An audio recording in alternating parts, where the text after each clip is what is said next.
If you're going to succeed as an immigrant in the US, you first need to navigate the rigorous immigration process before and after settling in the US.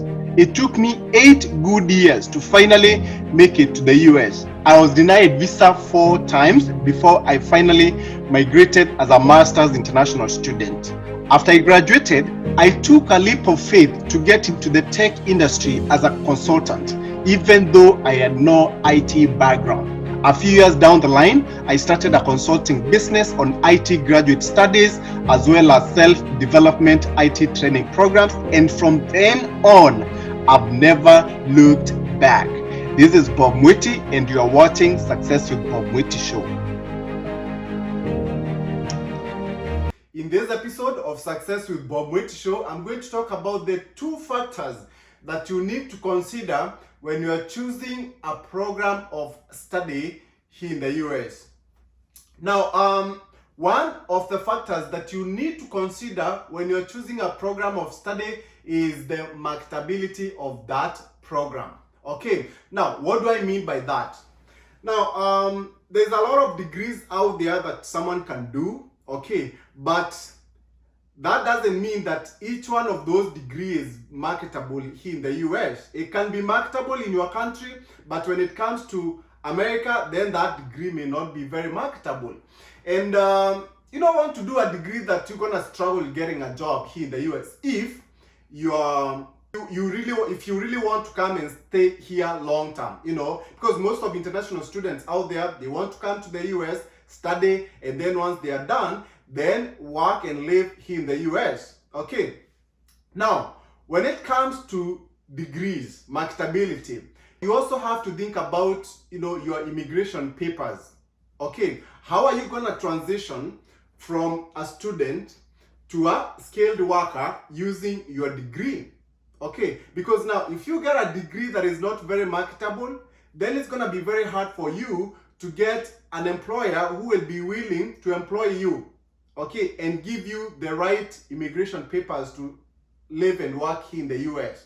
Okay, now for example, for me, I came to the US I had done my bachelor's degree. I had done Bachelor of Commerce degree in accounting and finance back in Kenya. And then I came here to do an MBA. So I graduated with, with more of like accounting, finance skills. Okay, and I was looking for those kind of jobs, staff accountant, data entry clerks, or, those kind of jobs. Now, the problem was, with those kind of jobs, there's a lot of Americans out there with such jobs. I mean, there's a lot of Americans out there with such qualifications. So it's very hard. It's very hard for someone with such qualifications to get a job. Someone who is an international student. So I was basically competing with Americans. Okay, so it was very, very hard for me to get a job. So I had to extend school by 1 semester. Okay, and then even after that, I couldn't find a job, and that's how I ended up getting into the tech industry. Okay, because I couldn't find a job. Okay, I had to be trained on IT skills. All right, so you can come with such a qualification and thinking that you're gonna be able to get jobs in the US, and then you struggle. Okay, now, because so those kind of, if you have those kind of skills, then you're gonna need to find an employer who will be willing to give you a job and sponsor your work authorization. Okay, now for example, a skill like accounting, like what I had, most Americans, they have those kind of skills, and I could not find an employer who could file for me the papers, because for an employer to file for you the immigration papers for you to live and work here, they have to prove to the US government that you have skills that Americans don't have. Okay, so such a skill, I could not be able to find a job, that could get me the papers. Okay, unless you have other options of getting the immigration papers to live and work here in the US, then that's fine. Okay, you can do any degree. But if you are really planning on living here, and the only way that you can live here is to get a job that could sponsor your work authorization, you really have to do a degree that is marketable, that will be able to get you a job, and a job that can get you the right immigration papers to live and work here in the US. Okay, that's one mistake that I always see people doing. They come here and then they do something, they are not able to get the job, and then boom, they can't do anything. They are out of status. Okay, they are here illegally. They can't get good jobs in corporate America. You can't get a job in corporate America if you don't have the right papers. It's very, very important that you understand this. All right. Now, the other factor that you really need to consider is whether you can actually do that course. Okay, can you do the course or not? Okay, because there's some courses out there that can be really tough. Okay, so you want to do something that you can actually do. You don't want to come here, then you are not able to do something, and then you just drop out of school. And then if you drop out of school, then you are technically illegal immigrant.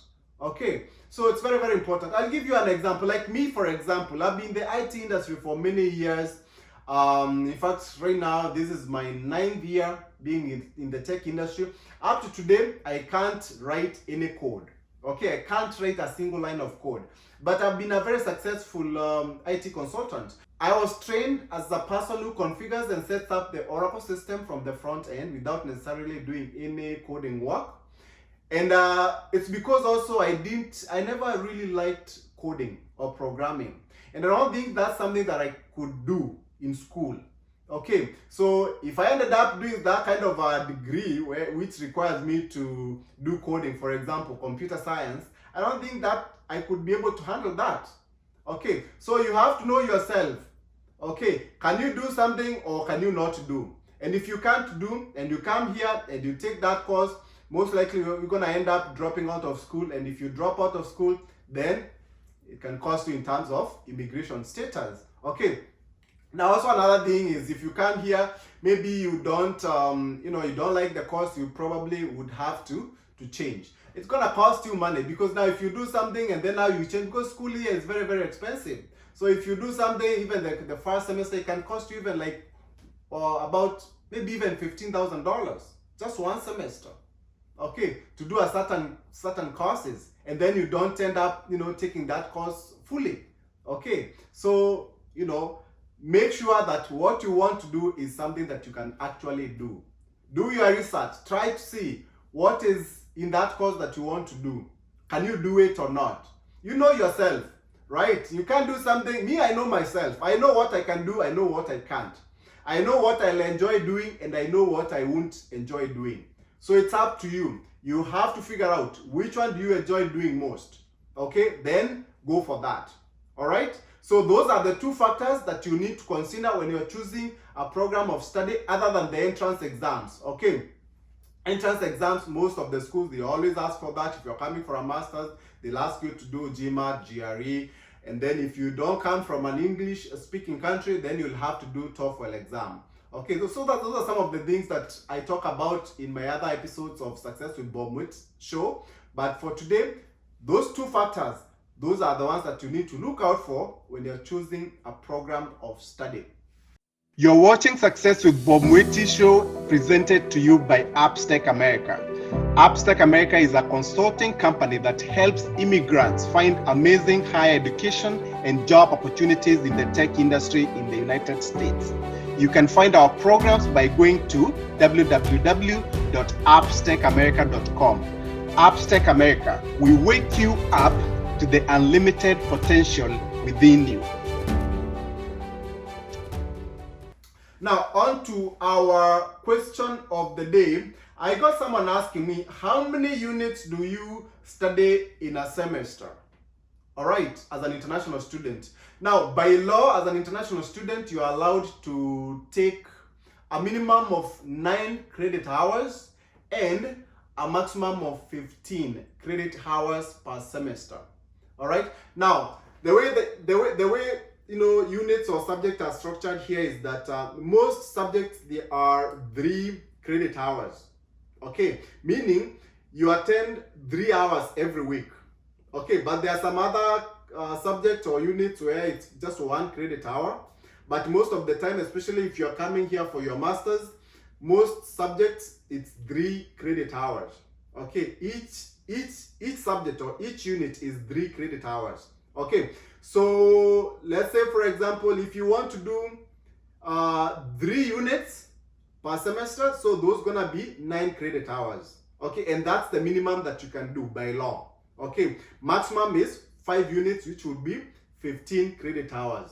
All right, and also the number of credit hours that you take in a semester determines how long it's gonna take you for you to finish the program. Okay, I'll see you next time. Goodbye. You've been watching Success with Bob Mwiti Show, brought to you by Upstake America. Come back next time to hear more steps and missteps that I took on the path to becoming a successful immigrant in USA. Be sure to subscribe to my YouTube channel and also follow me on Facebook, Instagram, Twitter, and LinkedIn.